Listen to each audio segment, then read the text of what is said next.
Halo teman-teman, perkenalkan nama saya Dirwan. Pada kesempatan kali ini saya mau sharing mengenai seputar software quality assurance yang mana memiliki tugas membuat atau memastikan aplikasi yang dikembangkan itu sudah sesuai dengan requirement dan bebas dari bug ataupun defect ya teman-teman.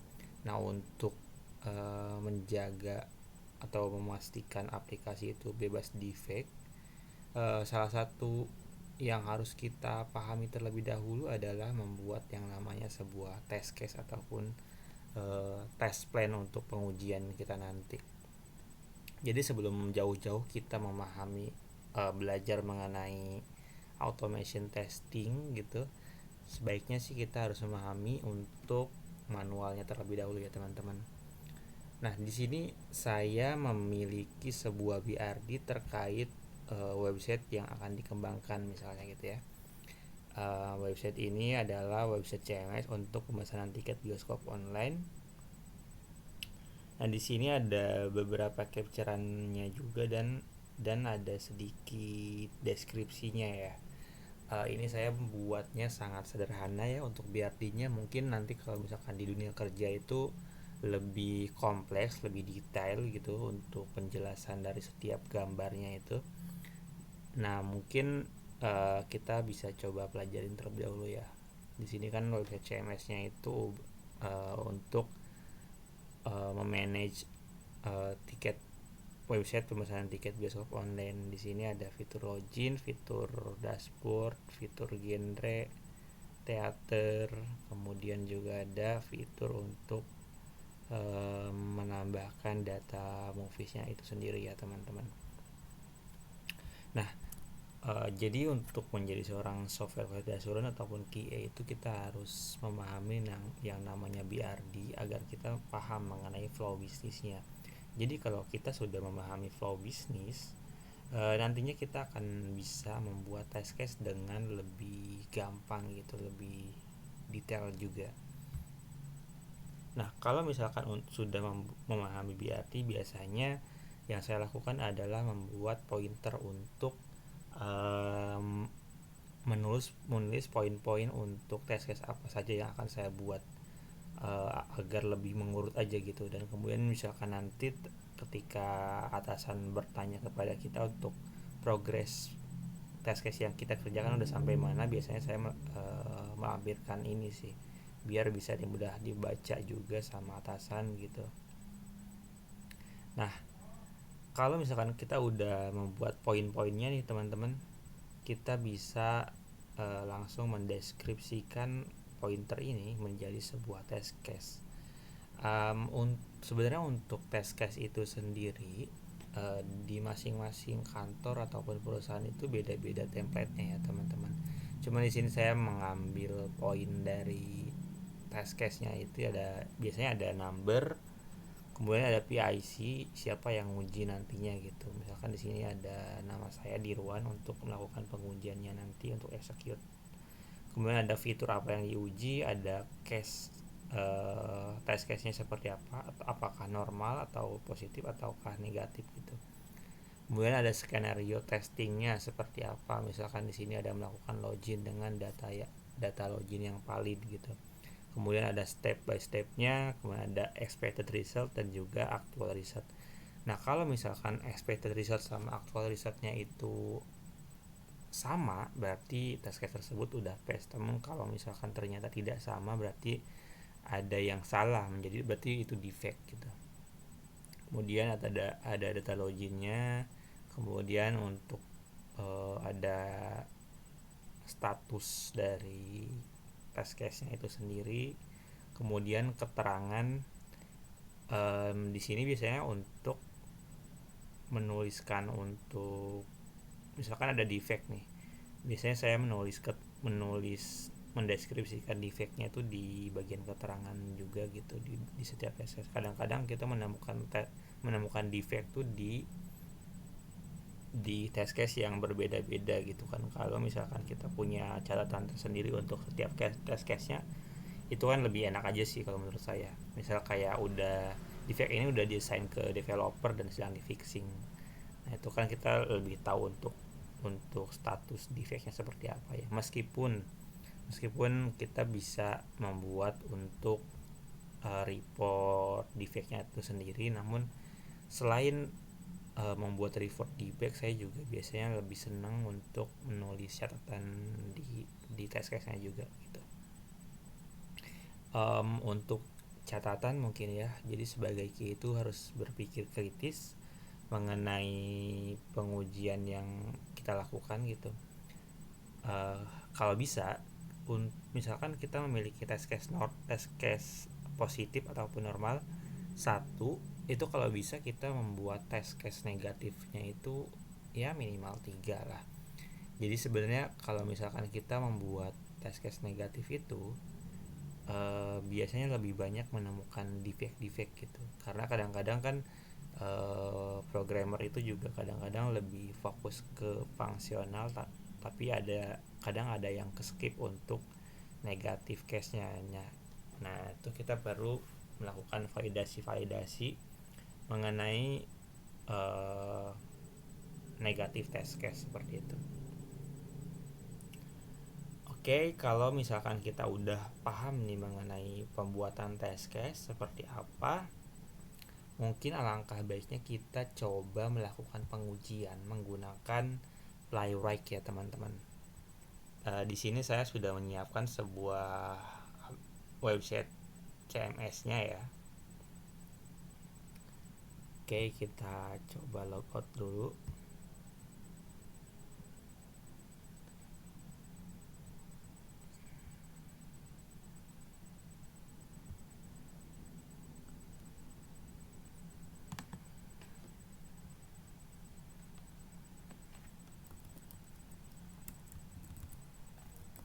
Tes 1.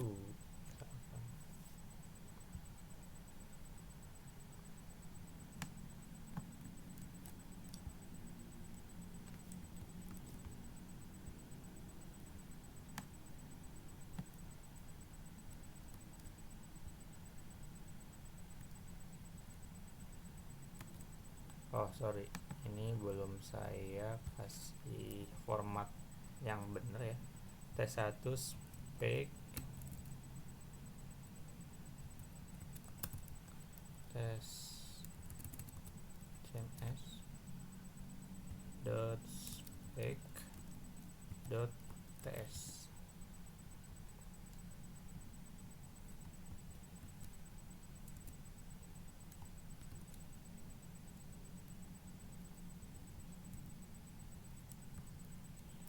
Oke.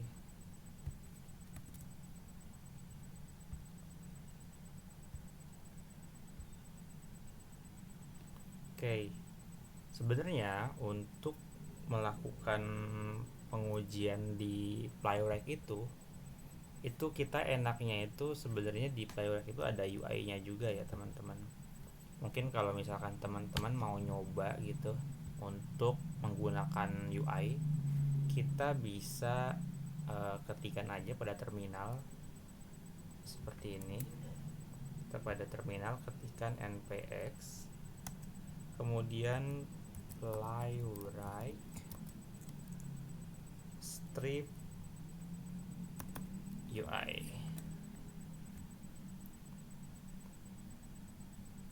Oh sorry, ada yang lupa. npx playwright test.ui.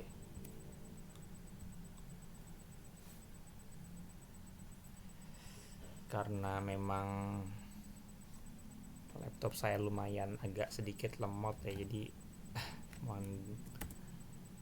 mohon dimengerti ya teman-teman, dimaklumi maksud saya.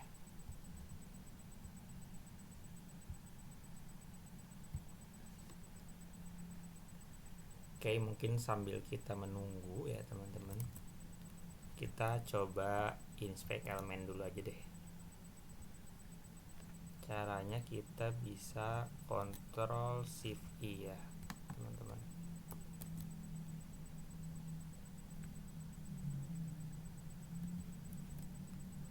Aduh, lama juga nih.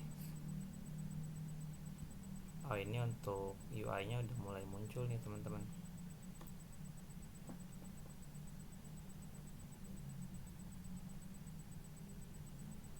Oke, kalau gitu kita pakai UI aja deh.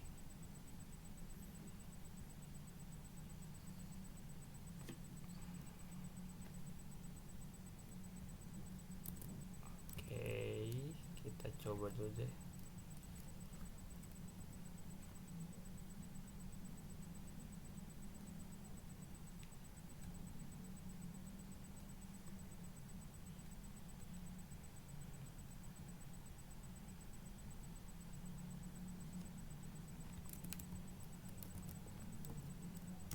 Oh wait, this dot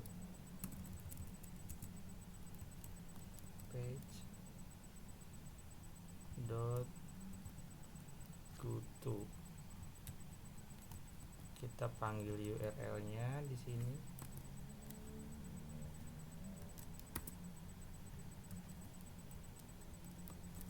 Oke, kita coba running.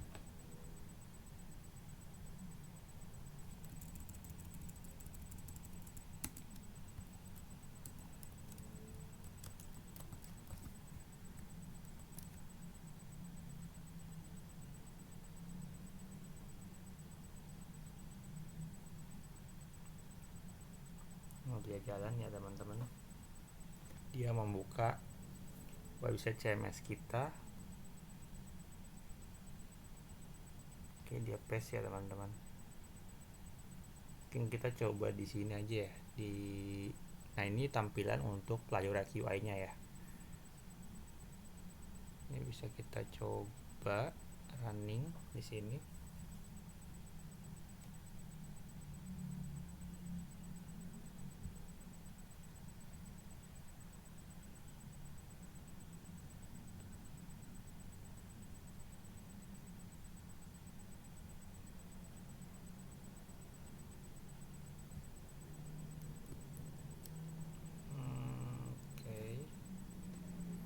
Dia paste, cuman dia nggak ngebuka apa-apa nih.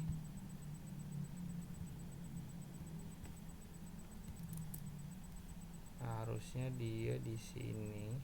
Nah, oke, dia udah tampil nih teman-teman.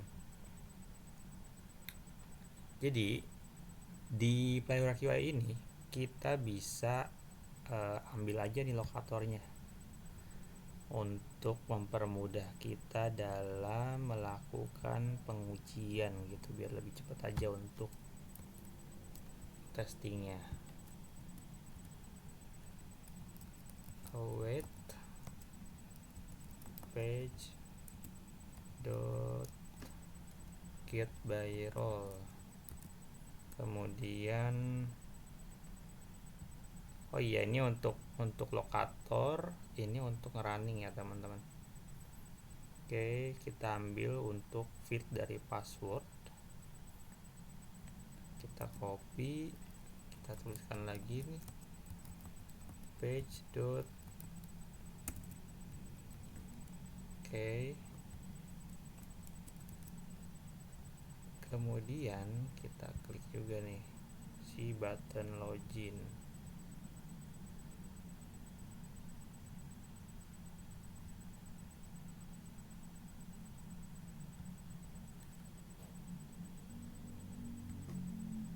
Oke, kita copy. Oh wait, page dot klik.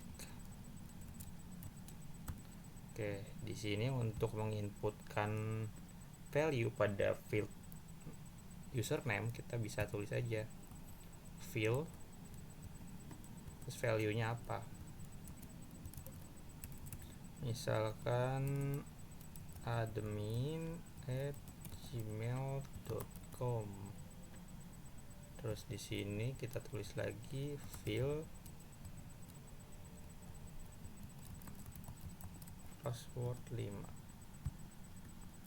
Oke, ini kita coba running dulu ya teman-teman. Oke, ini kita di file UI nya aja, kita coba running. Oke.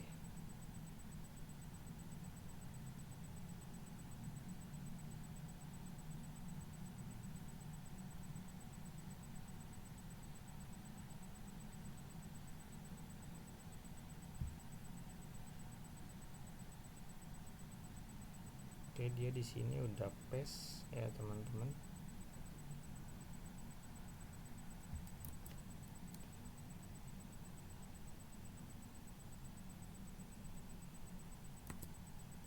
Mungkin saya pengen pakai double klik aja kali ya. Double klik. Soalnya kadang untuk CMS yang saya buat ini memang agak sedikit lambat ya, makanya perlu double klik.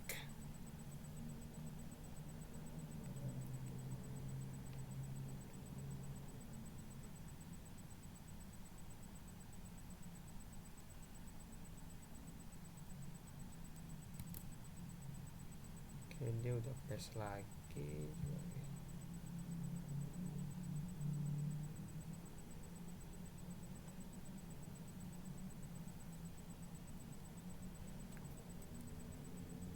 Oke, kita tambahkan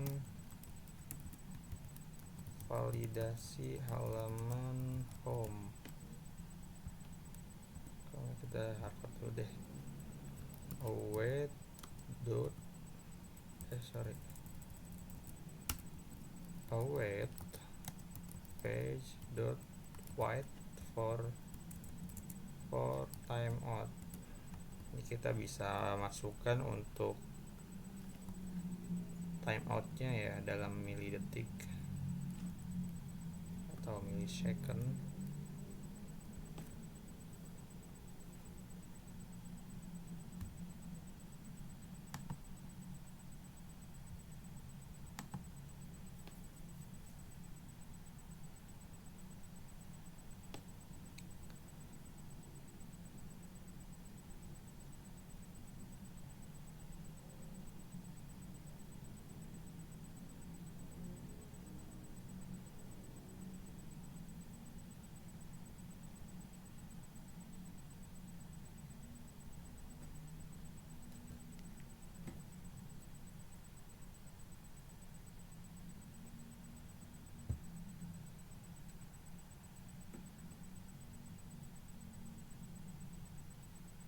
Nah, dia masuk ya ke halaman home.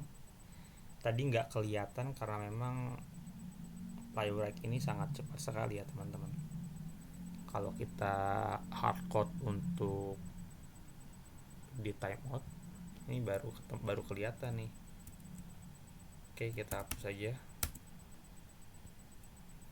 Mungkin kita mulai aja nih buat validasinya.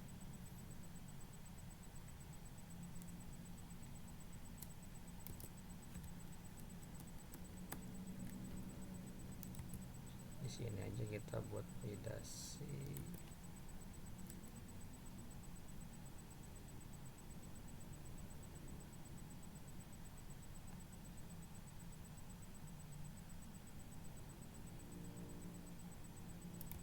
Oke.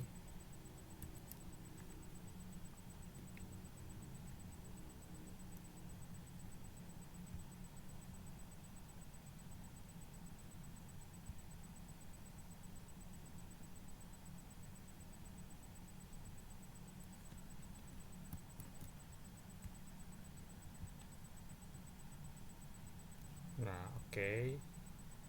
Ini kita coba ambil manual untuk elemennya ya. Sini kita punya H1. Kemudian teksnya kita punya CMS One Cinema. Oke. Kita coba dulu teman-teman. Await page. Mungkin kita bikin variabel terlebih dahulu. Const dashboard sama dengan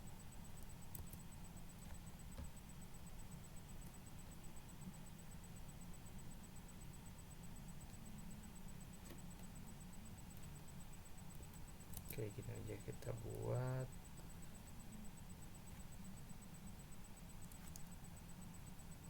sama dengan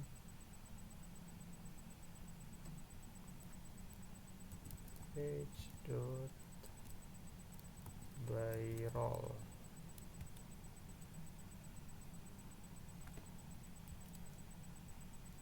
Kita tulis karena dia ada heading, kemudian namanya kan tadi namanya tadi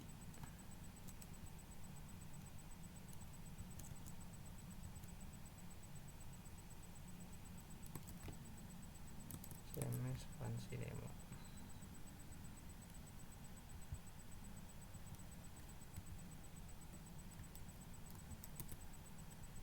CMS One Cinema. Wait, page.expect.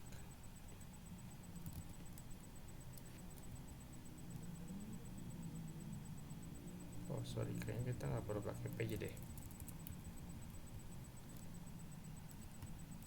Dashboard.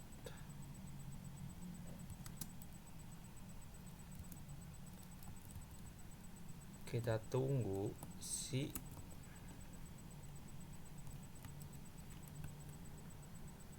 CMS One Cinema ini muncul gitu.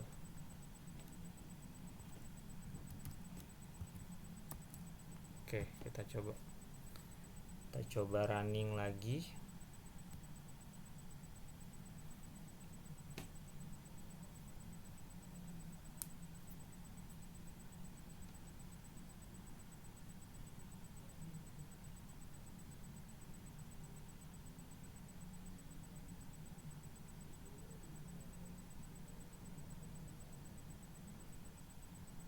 Oke, dia udah paste ya teman-teman di sini. Dia berhasil menemukan konten heading dengan nama CMS One Cinema. Dia berhasil muncul gitu.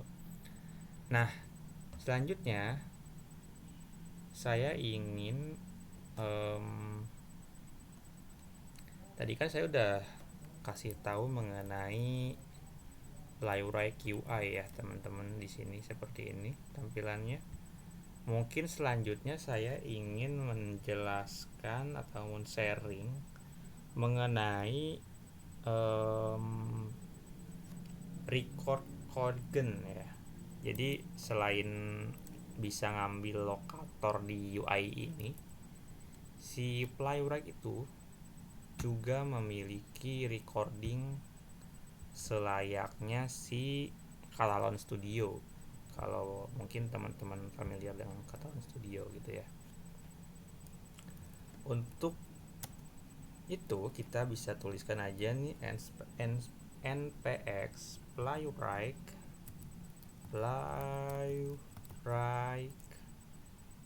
cogen.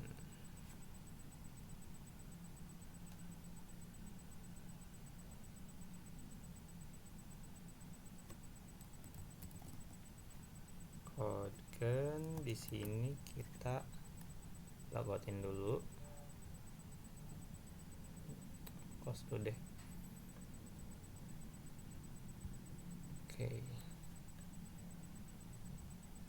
Oke, ini kita ambil. Kemudian kalau kita udah tulis npx playwright cogen, kemudian paste untuk linknya ya. Kemudian kita bisa ketikkan strip o, kemudian misal namanya. Jadi strip o ini untuk penyimpanan filenya nanti ya, yang file recordnya nanti. Misal kita pengen buat nama file recordnya adalah genre.spec.ts. Oke, kita enter aja teman-teman. Seharusnya dia nanti bakal menampilkan browser untuk recording dari Playwright-nya itu sendiri ya teman-teman.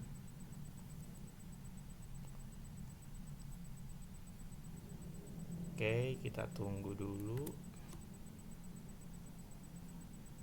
Nah, dia mulai muncul nih teman-teman.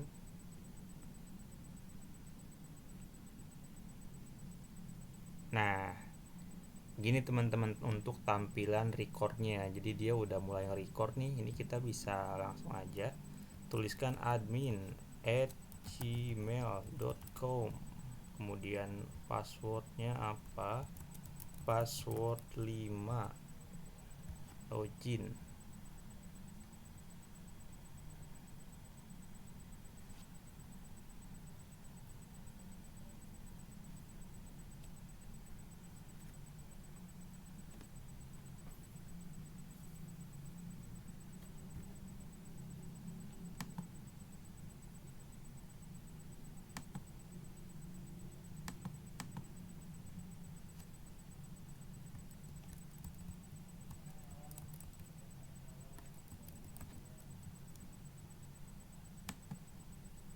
Nah, oke, dia udah login nih teman-teman. Kita verify, kemudian kita klik menu genre.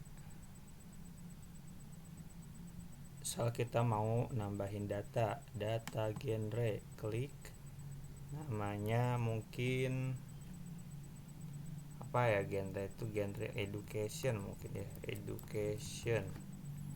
Klik button submit. Oke, dia ada di bawah ya teman-teman, cuman ini kita nge-scrollnya lumayan susah ya, harusnya kita hapus dulu deh yang lain. Nah, dia muncul ya teman-teman, si educationnya di sini udah muncul, berarti udah berhasil. Kalau gitu kita close aja, dan dia bakal nampil di sini untuk filenya ya. Cuman ini harus kita pindahin ke folder namanya tes.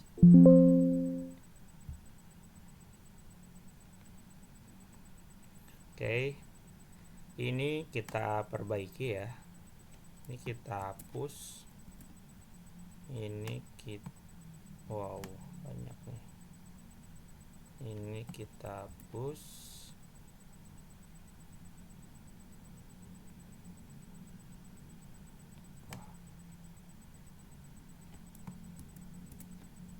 Kemudian oke, verify, add genre.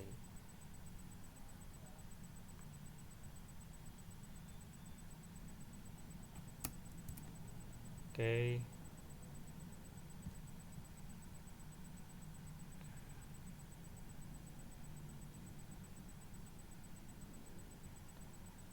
oke, kita coba save kemudian running lagi.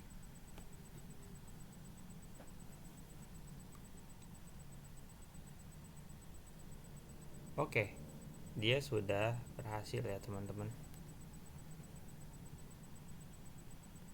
sudah berhasil menambahkan data genre baru. Nah, sebenarnya teman-teman, kalau misalkan kita pengen si fungsi login ini nggak kita buat setiap saat kayak gini nih, nggak oh sorry ini ada error di bagian ini, kita hapus coba.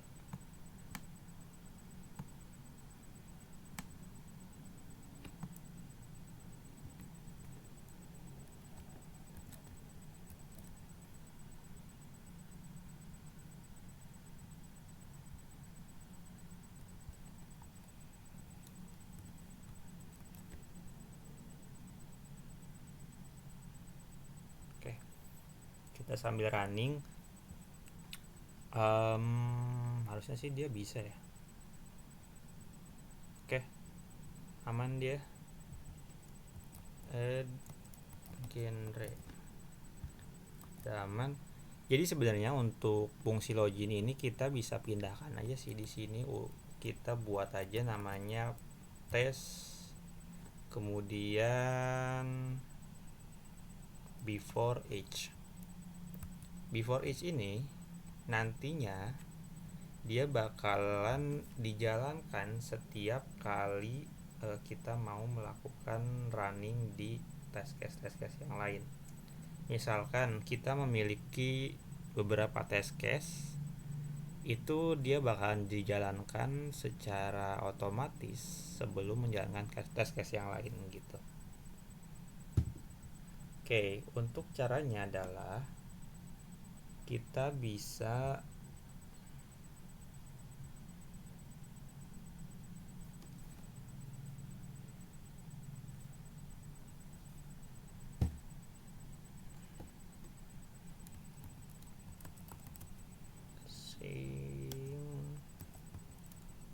kemudian buat parameternya di sini, kemudian di sini ada row function,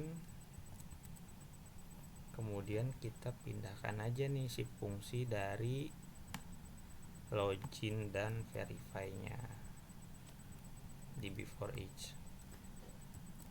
Nanti kita setiap menjalankan test case itu tinggal execute test case nya aja teman-teman.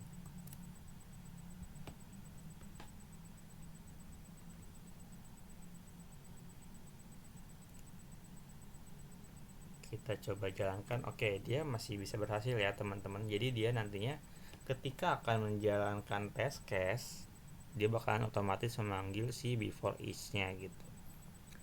Oke, namun kalau misalkan kita membuat pakai before each dengan mendeskripsikan login seperti ini, itu lumayan agak repot, yang lihatnya juga lebih banyak codingannya gitu. Nah, mungkin kita bisa mempersingkat codingan ini dengan cara kita membuat si fungsi loginnya secara terpisah. Nanti kita tinggal manggil aja. Jadi kita pertama masuk buat dulu nih untuk file login.ts nya .script. Jadi kita buat kelas di sini. Misalnya ini saya buat namanya welcome, kemudian dia ada konstruktornya, kemudian dia bakal ke navigate ke halaman website CMS-nya. Kemudian di sini ada child class-nya untuk memanggil si fungsi welcome ini. Di sini saya mendefinisikan untuk step by step-nya. Kalau udah seperti ini saya tinggal panggil aja nih di task case yang lain. Cuman kalau misalkan kita udah buatkan fungsi login seperti ini nantinya dia bakal, si fungsi login ini bakal bisa dipanggil di banyak file lain gitu. Nah, kalau misalkan before each seperti ini kan kita cuman bisa manggil di file ini doang gitu. Makanya kita buat fungsi login terpisah untuk bisa dipanggil di banyak file nantinya. Nah, untuk memanggilnya caranya seperti ini aja. Kayak kita buat variable login page-nya namanya, kemudian kita panggil di sini seperti ini. Oke, kita coba jalankan. Di sini saya buat data teater baru ya teman-teman. Dia masuk ke teater, berhasil. Oke, mantap. Mungkin sekian untuk video kali ini teman-teman. Terima kasih banyak untuk waktunya. Kalau misalkan ada masukan untuk video saya kali ini, mungkin bisa komentar aja di kolom komentar ya teman-teman, kita diskusi lebih lanjut. Terima kasih banyak, semoga bermanfaat.